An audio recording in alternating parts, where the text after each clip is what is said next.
Good afternoon, everyone. Today, Maria Nucete, Anton Apostle, and myself will be sharing with you all our comparative study of the Philippines, Trinidad and Tobago, and the Netherlands. We hope that you enjoy, and please, if anyone has any questions at the end of the presentation, we would love to hear them. Before beginning, we would like to share with you briefly our presentation outline. However, it is important for us to note that not every country will tackle all of these political and governmental characteristics displayed on the screen. Firstly, we will be looking at the type of government that each country possesses, then later on to its territorial agreements with other countries or organizations, its electoral politics, such as the voting process or duration, and other various facets, and lastly, the quality of their country's democracy. Please sit back, relax, and enjoy our presentation. Hello, everyone. My name is Anton Apostol, and I'm going to be talking about the Philippines, which is the country I am from. To start off, I'm going to be talking about two key leaders of the Philippines. The first one being Emilio Aguinaldo, our first ever president. He was appointed in 1899, a few years after he led the revolution that drove away the Spanish colonization in the Philippines. He is well known in the Philippines for raising the first Philippine flag that still to this day is the same one. It symbolized a moment of freedom and pride for the Filipinos that worked hard and that were determined to drive away the Spanish colony out of the Philippines. The second leader that is seen is President Rodrigo Duterte. He was elected in 2016 and is the current president of the Philippines.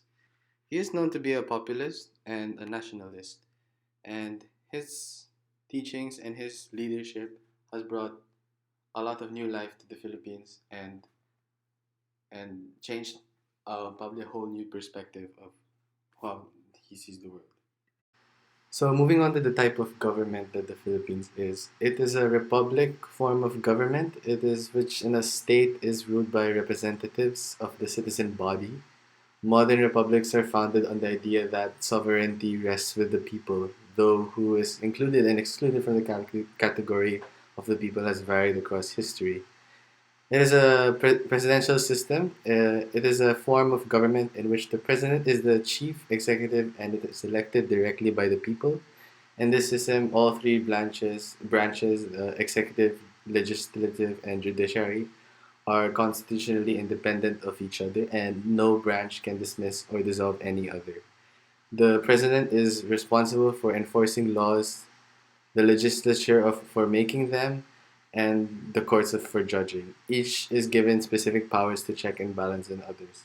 And it is also worth noting that it's very Americanized, as the Philippines was colonized by the Americans after the Spanish ruling during the late 80s. And if you recall, and the Americans colonized the Philippines shortly after in the early 1900s. Next thing to talk about are the territorial agreements that the Philippines has. It is important to note that the Philippines is an archipelago, so it's surrounded by water, so it doesn't have any land borders. So most territorial agreements are maritime related or sea related. One dispute that the Philippines is going on right now is the Spratly Islands dispute. It's an ongoing territorial dispute between China, Taiwan, Malaysia, the Philippines, and Vietnam concerning ownership of the Spratly Islands, a group of islands and associated maritime features located in the South China Sea. The dispute is characterized by a diplomatic stalemate and the employment of military pressure techniques, such as military occupation of dispute territory and the advancement of national territorial claims. According to the United Nations on the Law of the Sea, countries can have a total of can extend their continental shelf up to 200 nautical miles off their shore, which the Philippines uh, claims because they claim 52 of these reefs or islands because of this United Nations Law of the Sea. But China implemented their nine dash line and resulted to Philippines only having 10 of them. In 2013, the Philippines instituted arbitral proceedings against the People's Republic of China in the Permanent Court of Arbitration. China rejected and returned the Philippines' notification. The Philippines seeks clarification from the tribunal as to whether China's nine dash line can negate the Philippines' exclusive economic zone as guaranteed under the United Nations Convention on the Law of the Sea, of which China is a signatory. The second dispute is the the Borneo dispute, also known as the Sabah dispute. It is the territorial dispute between Malaysia and the Philippines over much of the eastern part of the state of Sabah, a territory known as North Borneo, prior to the formation of the Malaysian Federation. The Philippines, presenting itself as the successor state of the Sultanate of Sulu, retains a dormant claim on Sabah on the basis that the territory was only leased to the British North Borneo Company in 1878, with the sovereignty of the Sultanate and subsequently the Republic over the territory never have been relinquished. It is important to know that it was given to them because the Spanish went to the Philippines and colonized us in the 1500s. So it went to Malaysia for a while, but and it is with Malaysia, but the Philippines wants it back. So it was claimed by them before the Spanish came. Lastly, about electoral politics in the Philippines. So what is important to know is that presidential elections happen every 6 years, and voters should be at least 18 years old, and the president cannot rerun as due to the 1987 constitution, which is the constitution that the Philippines still use today. The constitution established a commission on elections that is empowered to supervise every aspect of campaigns and elections. It is composed of a chairperson and six commissioners who can have been candidates for any position in the immediately preceding elections. A majority of the commissioners must be lawyers and must be college educated. They are appointed by the president with the consent of the commission and appointments and serve a single 7 year term. On the Commission on Elections enforces and administers all election laws and regulations and has original jurisdiction over all legal disputes arising from disputed results. To counter the unwholesome influence occasionally exercised by soldiers and other armed groups, the Commission may depute law enforcement agencies, including the Armed Forces of the Philippines.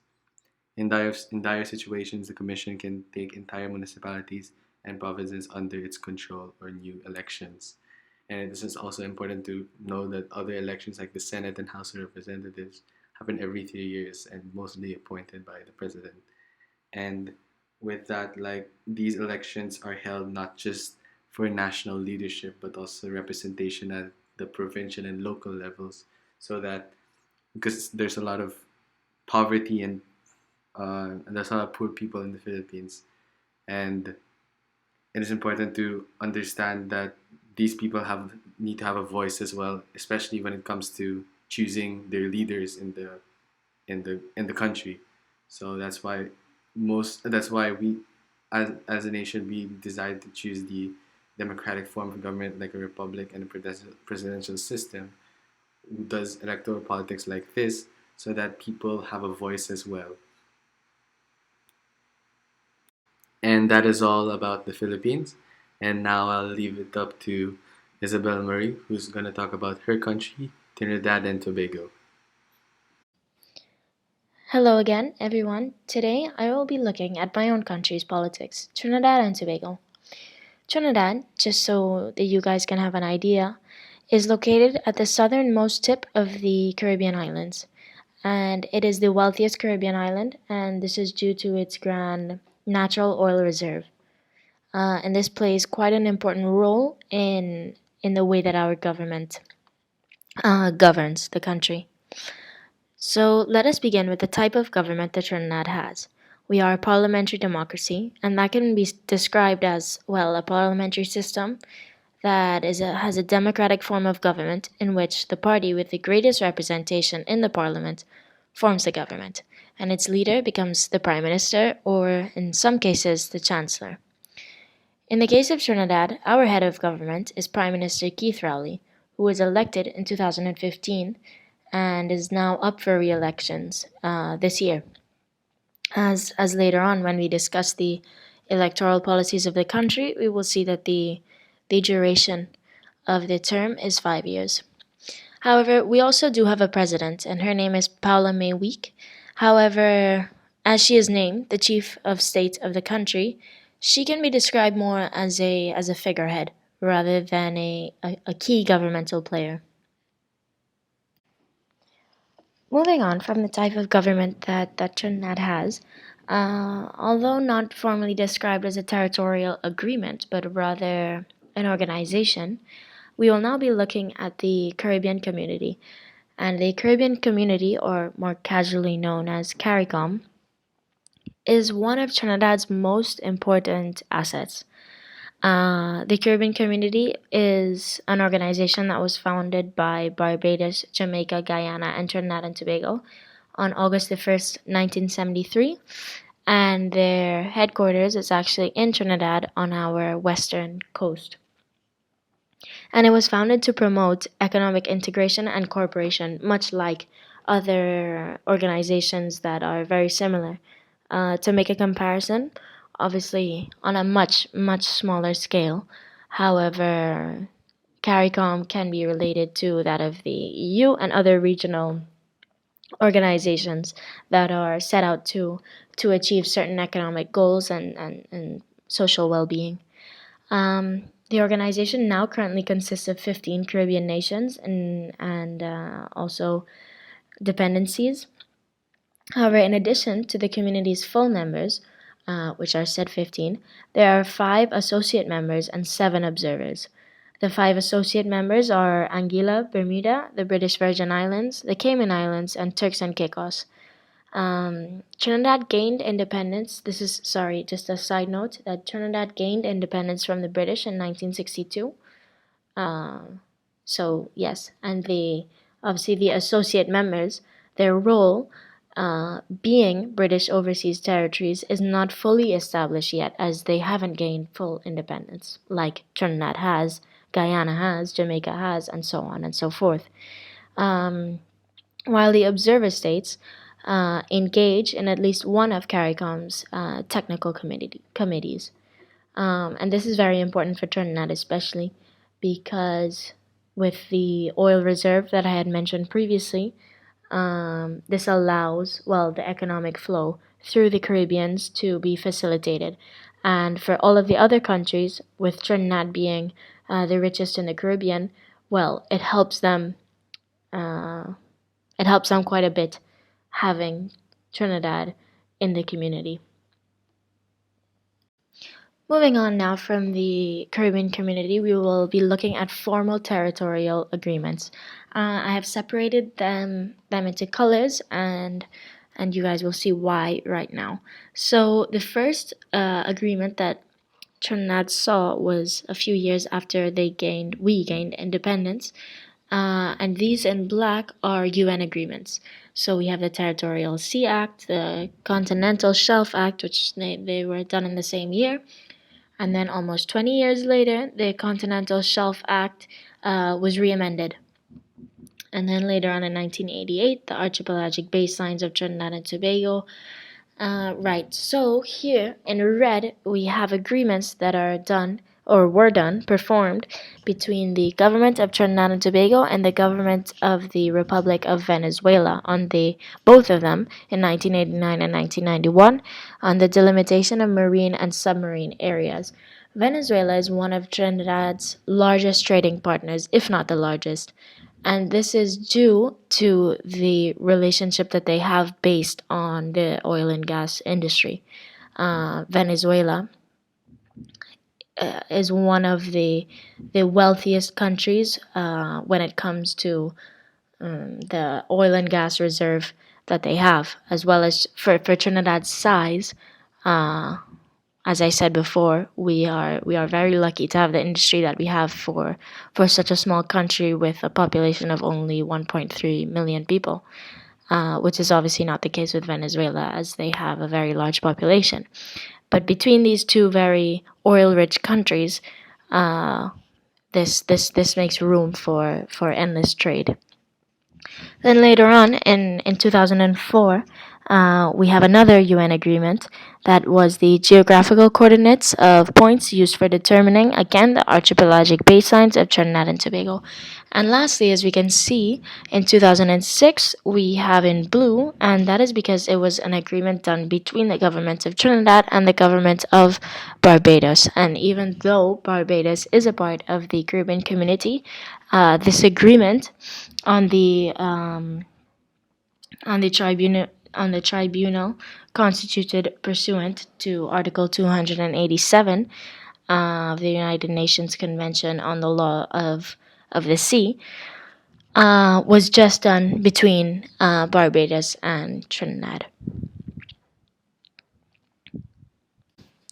Now, let us take a look at the electoral politics of the country. So, first of all, apart from the general elections that we have, we can look at the municipal government, and there is no provincial level of government in Trinidad and Tobago, and well, this is due mainly to the size of the country.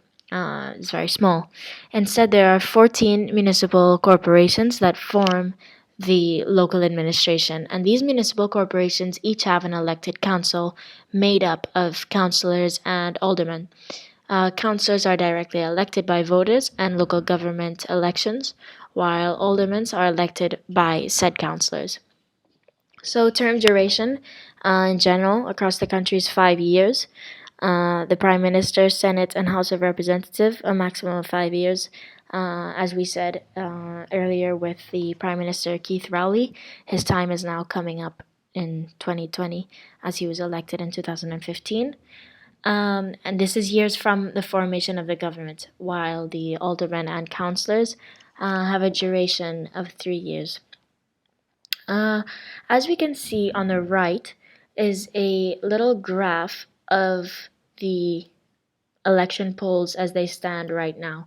So PNM is the party that our current prime minister is a part of, and they are currently winning 53.1% of the votes, and that is referring to seats, while the UNC, who is in general and has been throughout history their largest competitor, has 40.7 votes, 40.7%, while COP or COP has 6.2%. The before the Prime Minister Keith Rowley was in power, the UNC was in power, and Trinidad has a reputation, a bit of just switching between these two political parties.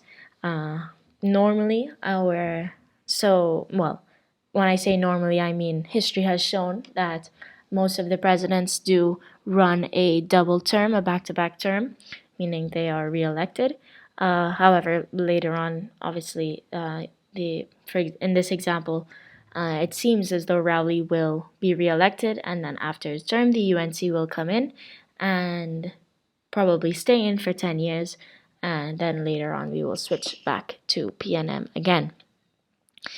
Another fun fact, the PNM was the political party, the first political party after Trinidad had gained independence. Moving on, we will continue talking about the electoral politics. And now we will look at the representation system that we have. And well, this is the House of Representation. Much in like many other political systems, the majority as the single member plurality systems, which is the first past the post. And then later on, we have the electoral constituency, with the House of Representatives are 41 single member constituencies. And then later on, we have our same graph as on the other slide. Now, after looking at the electoral politics, we are going to just take a quick glance at the democratic quality of the country. Now, before looking at these statistics, which we have up here on the screen, personally, being a citizen of the country, I can say just off the top of my head that the quality is not high. And this is due to the corruption in the country. Trinidad is a very beautiful country, rich in many resources, as as I have continuously mentioned, the resources of oil. But not only that, we have a lot of ecotourism with our waterfalls, our mountains. Trinidad is one place where the leatherback turtles come, which are an endangered species. But however, our government is not something that as Trinidadians we are very proud of. So, as we can look at the statistics here, the Strength of Governance Structure Index, I wasn't able to find specifically the democratic quality, but the strength of the governments between 0 and 10.5 in Trinidad and Tobago was reported at a 5. In 2016, this was the latest report, and here we can see the World Bank graph that throughout 2014 and 2016 it has stayed at a 5, and we can use this graph to assume that to assume, and also what I have seen in my experience, that although through the changes of parties between the UNC and the PNM nothing really changes, and often people in Trinidad just vote for the the new party because they want to change, knowing that, however, the possibility of it bringing change is very limited. But that is the democratic quality of Trinidad and Tobago. I hope you've enjoyed my part of the presentation. And now my friend Maria will be giving hers on the Netherlands. Good afternoon, my name is Maria Nusete, and I'll be doing a comparative study of the Netherlands in regards to its type of government, its quality of democracy, and its electoral politics. The Dutch system of government takes place within the framework of a parliamentary representative democracy, a constitutional monarchy, and a decentralized unitary state with a traditional tripartisan division of power. The legislative branch consists of the States General, which is bicameral. This means that they have an upper house and a lower house. The upper house is called the Eerste Kamer, which directly translates to the first room, and it is made up of 75 members. They are indirectly elected, as they are elected by the members of provincial councils rather than by the people. The lower house is called the Tweede Kamer, which directly translates to the second room, and it consists of 150 members, which are directly elected by the people. If we were to compare this to the American system of government, the upper house is the Senate and the lower house is the House of Representatives. The Dutch executive branch is multifaceted, so it consists of the head of state, the head of government, and the cabinet. The position of the head of state is occupied by the monarch, and that of the head of government by the prime minister, and the cabinet actually consists of the king, the ministers, and the prime ministers, and they meet weekly in order to discuss affairs and measures to be taken. The judicial branch is very simple. It really just consists of the judiciary of the Netherlands and its Supreme Court. This is the current Prime Minister, Mark Rutte, from the People's Party for Freedom and Democracy, the VVD in Dutch, and it is one of the biggest liberal parties on the Dutch political spectrum, and he has been Prime Minister of the Netherlands since 2010. And to the side we can see King Willem-Alexander and Queen Maxima, the current Dutch monarchs, who have been crowned since 2013. So when it came to analyzing the quality of Dutch democracy, I decided to stick to two platforms. One of them was the Economist Intelligence Unit, and the other one was Sustainable Governance Indicators. So the first group, Sustainable Governance Indicators, states that the Netherlands actually falls into the middle of the pack, ranking at about 18 out of 167 countries that were analyzed for their democratic quality, and this is really a result of their free and transparent electoral procedures. This is evident in the fact that political parties are largely funded through membership contributions and government subsidies, a result of a government commission having identified several aspects of party financing law that are crucial to campaigning. Civil rights are also heavily protected in the Netherlands, and this is particularly evident in a referendum that forced the government to adjust a Security Services Act that allowed surveillance of private citizen communications. And now moving on to the Economist Intelligence Unit statistics, I believe they pretty much speak for themselves. The strong points are very similar to that of sustainable governance indicators, being electoral process, civil liberties, and the functioning of the government. However, the Economist Intelligence Unit actually gives higher rankings to Dutch democratic quality, So the overall score is of 8.89, almost at 9 out of 10, and they place them as the 11th democracy in the world, which is significantly higher than SGI, which I believe placed them at the 18th democracy. So when it comes to electoral politics in the Netherlands, there are actually 4 layers of government. These are the local councils, the provincial councils, and both houses of parliament. And today I'm only going to be focusing on the electoral procedure in the houses of parliament, as I believe that's the center of decision making in Dutch politics. When it comes to the election of parliament, surprisingly, the Netherlands isn't divided by its provinces. It is actually a single nationwide constituency, which is elected by proportional representation. And this means that any party that wins 0.67% of the national vote is assured a seat. Both houses of parliament serve a term of 4 years. However, the lower house is directly elected by the people, and the upper house is elected by the provincial councils. Therefore, it is indirectly elected. Like in most proportional representation systems, a list of candidates is created, and the party leader usually sits at the top of the list.